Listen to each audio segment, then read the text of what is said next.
How's it going, everyone? Welcome back to another video.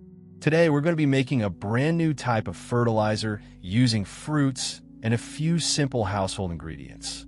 It's super easy, cost-effective, and perfect for giving your plants the boost they need.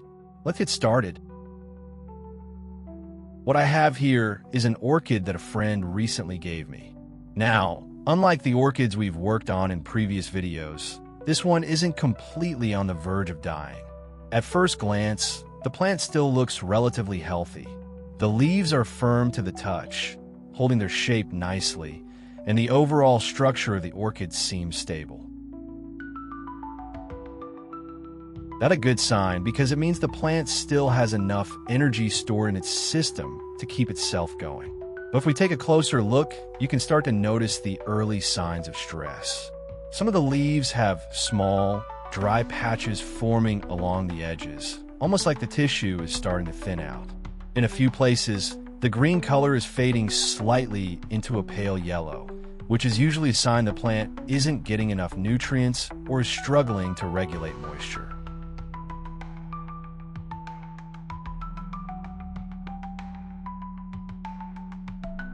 When removing the pot, you can see that the roots are starting to look a little lumpy and uneven in texture. Some areas appear shriveled and dry, almost like they've lost their ability to hold moisture. A few of the root tips are discolored, shifting from healthy green to a dull brown or gray, which tells us they're not actively growing anymore. Here we're going to start by removing all of the old substrate from around the roots. Over time, orchid bark and other potting materials break down, becoming compacted and holding on to too much moisture. This can suffocate the roots and even promote rot.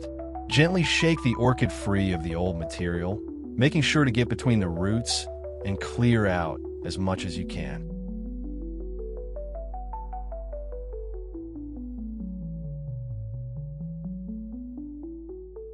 Once the old substrate is gone, you'll notice the roots much more clearly. This allows us to inspect which parts are still healthy and which ones are starting to dry or decay. A clean root system is the foundation for any recovery or fertilization process. So taking the time to fully remove the old medium is a critical first step.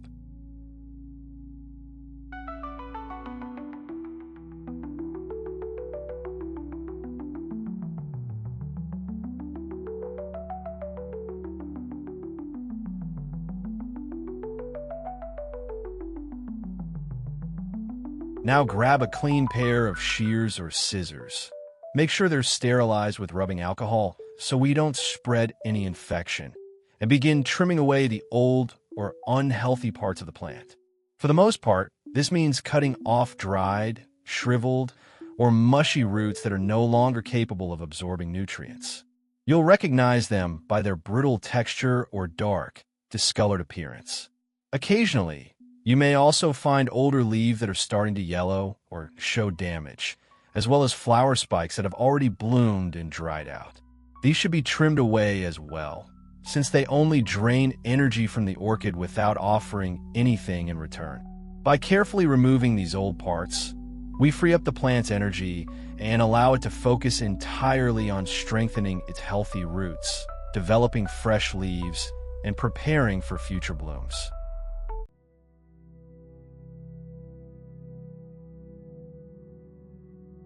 When trimming, always cut just above the damaged area and avoid slicing too close to the crown or healthy tissue. A clean, sharp cut helps the plant heal faster and reduces the risk of infection. If you notice any hollow or paper-like roots, remove them completely, as they're no longer useful. Take your time during this step. It's better to make a few careful cuts than to rush and accidentally damage healthy roots.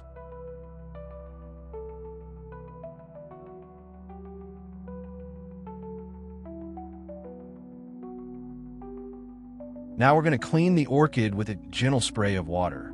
This helps rinse away any dust, leftover pieces of substrate, or small traces of bacteria that might still be clinging to the roots. Make sure the spray is soft and not too strong. You don't want to damage the delicate root tips or stress the plant any further. Rotate the orchid slowly as you spray, giving each side a light rinse until the roots look fresh and clear.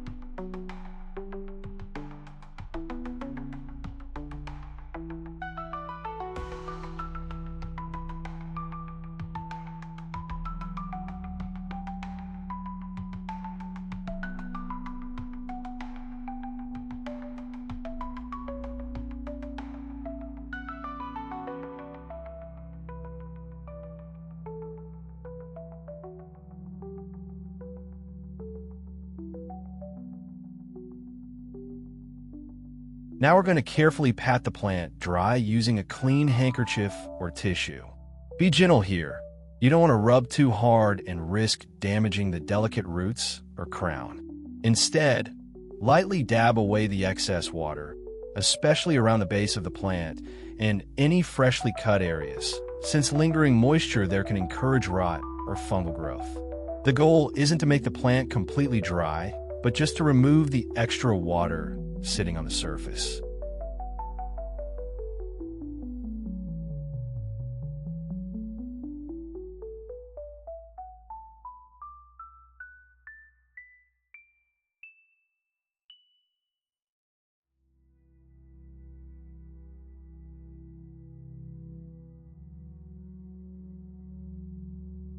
Next, we're going to prepare the fertilizer. Start by grabbing a fresh potato and cutting it into small pieces. Potatoes are rich in starch, potassium, and other minerals that act as a natural energy source for orchids, helping to strengthen roots and promote new growth. By chopping it into smaller chunks, we make it easier for the nutrients to release when mixed with water later on.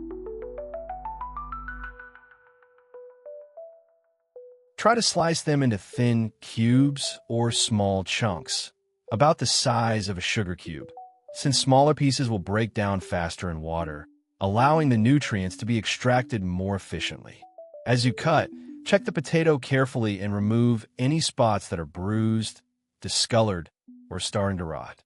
We only want the healthy, firm parts for our mixture, since damaged sections could introduce bacteria into the fertilizer. Now we're going to place all of the potato pieces into a clean jar and pour in about 500 milliliters of hot water. The heat will help soften the potato chunks and dry out their starches and minerals into the liquid. Once the water is in, give the mixture a good stir to make sure everything is evenly distributed. After that, close the lid and cover the jar by wrapping it with a clean towel. Let the mixture sit for about 1 hour. While we wait for the potato mixture to settle, grab yourself another clean container. Into this, add 1 teaspoon of turmeric powder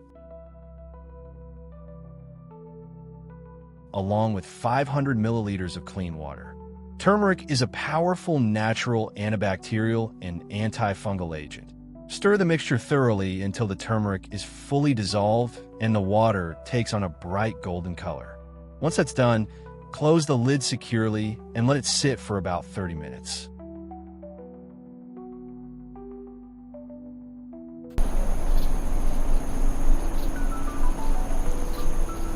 After 30 minutes, grab yourself a fine strainer and carefully pour the turmeric mixture through it.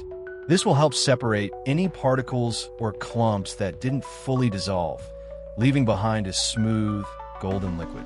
It's important to filter out these undissolved bits because they can stick to the roots or surface of the plant and potentially cause buildup over time.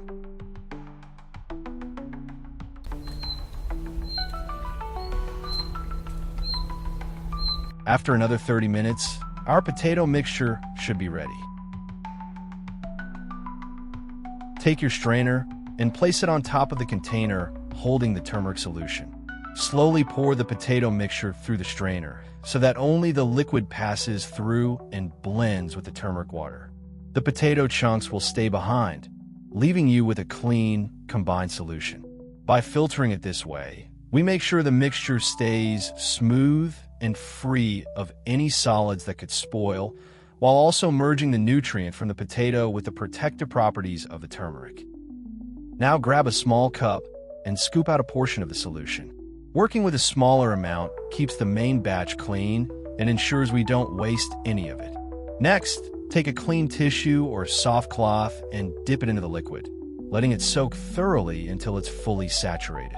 The tissue should feel damp but not dripping, which makes it easier to apply evenly.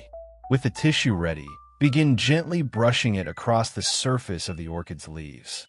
Start from the base of the leaf and move toward the tip, following the natural lines of the leaf structure. This helps you avoid tearing or stressing the tissue of the plant. Make sure to cover both sides, the top surface, which often collects dust, and the underside, where pests like to hide. As you work, keep an eye out for any unusual signs such as tiny insects, sticky residue, or rough patches. If you notice any, spend a little extra time wiping those areas carefully, as this solution not only nourishes the leaves, but also provides antibacterial and antifungal protection.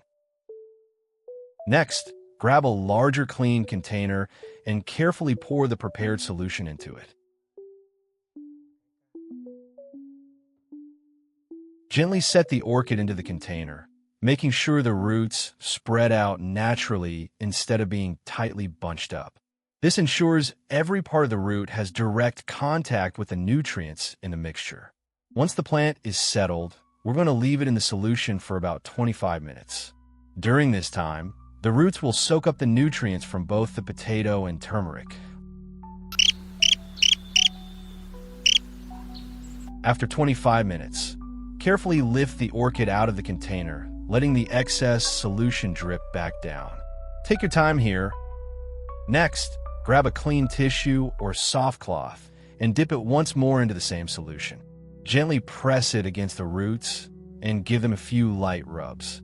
This step helps coat the roots evenly with any remaining nutrients from a mixture, almost like sealing in the benefits of the soak. Be gentle and thorough. Focus on the exposed sections of the roots, especially where we trimmed earlier, since those areas can be more vulnerable and need extra care.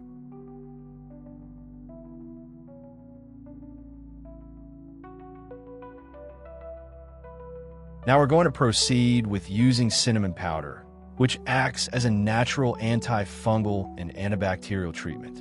Grab a small, clean paintbrush and dip it lightly into the cinnamon. Don't overload the brush, a little goes a long way.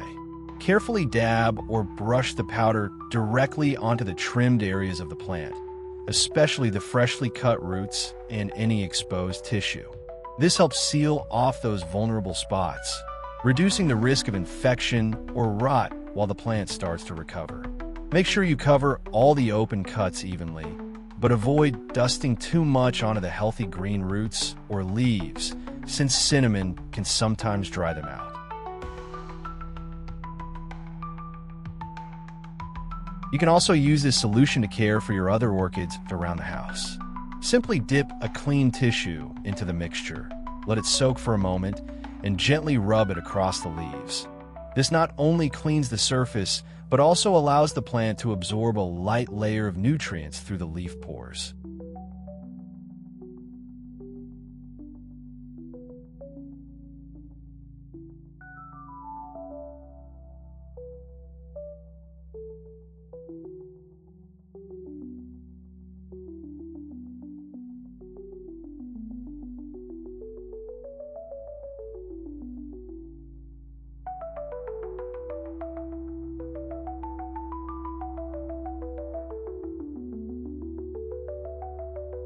Once you've finished with the leaves, pour some of the solution directly onto the roots or into the potting medium.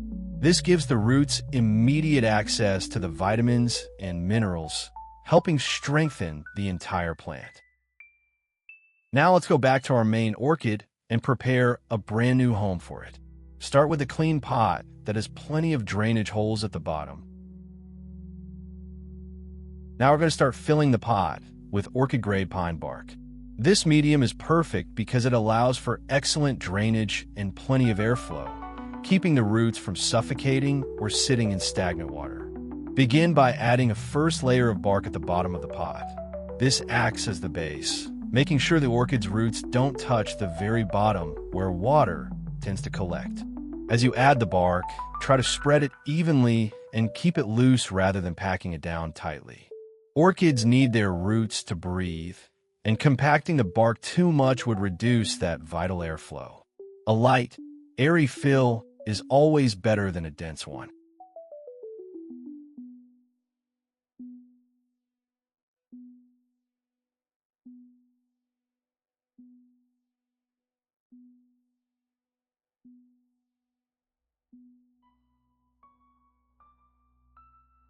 Next, we'll continue by adding a layer of fresh moss over the top of the pine bark. This moss will act like a natural sponge. It helps retain just the right amount of moisture for the orchid while still allowing air to flow through. Spread the moss evenly across the surface, but don't press it down too firmly. Once the moss layer is in place, it's time to water the plant with the solution we prepared earlier. Slowly pour it into the pot, letting it seep through the moss and pine bark. This way, the roots and growing medium both absorb all those nutrients while staying well drained. You want to see a little bit of the solution dripping out of the bottom drainage holes. That's how you know the plant is fully hydrated without being waterlogged. You can also mist the leaves lightly with a spray bottle filled with the same solution. This not only hydrates the plant, but also helps deliver nutrients directly through the leaf surface.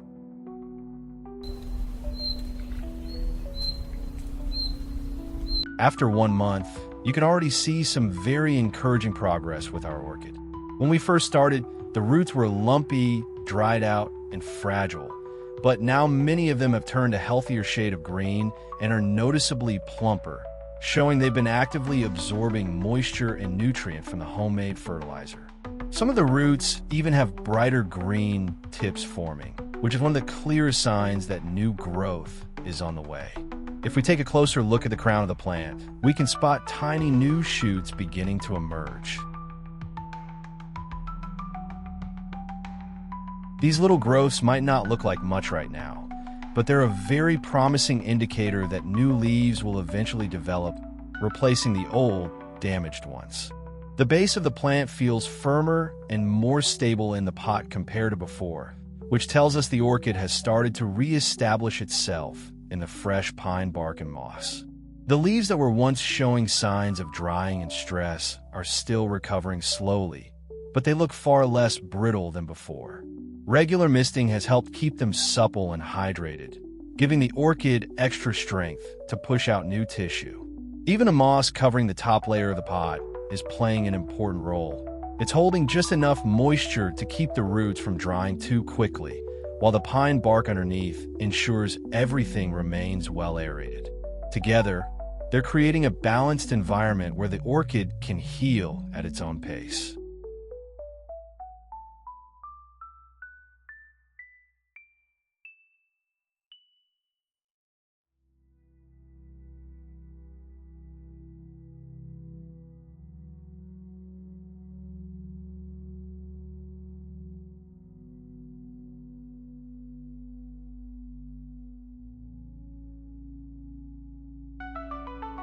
With the same solution, we'll begin by misting the entire plant, making sure to cover both the upper and underside of the leaves so they can absorb as much nutrition as possible.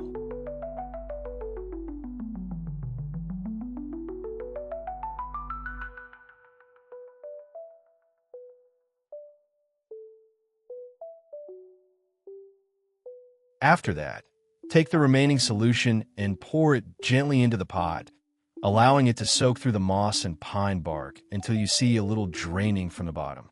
This ensures the roots are fully nourished without sitting in stagnant water. Once that's done, place the orchid back in an open, well-ventilated area with bright but indirect sunlight. From here, it's all about maintaining a simple routine: regular misting, checking the moisture of the moss before watering again, and keeping an eye out for new growth.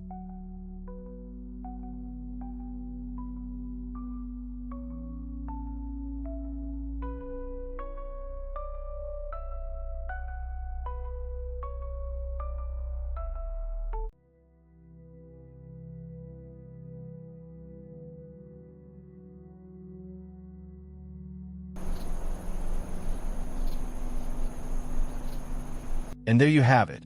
After 2 months, the transformation is even more impressive.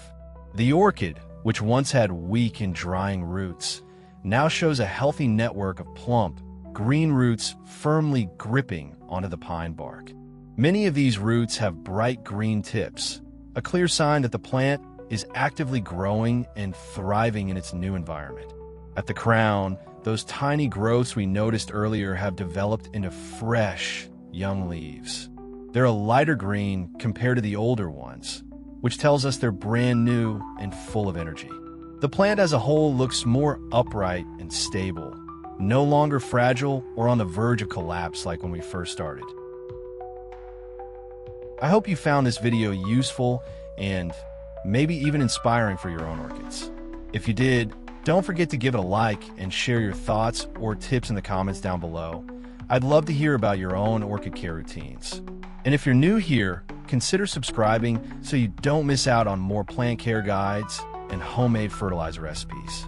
Thanks for watching, and as always, see you orchid lovers in the next video.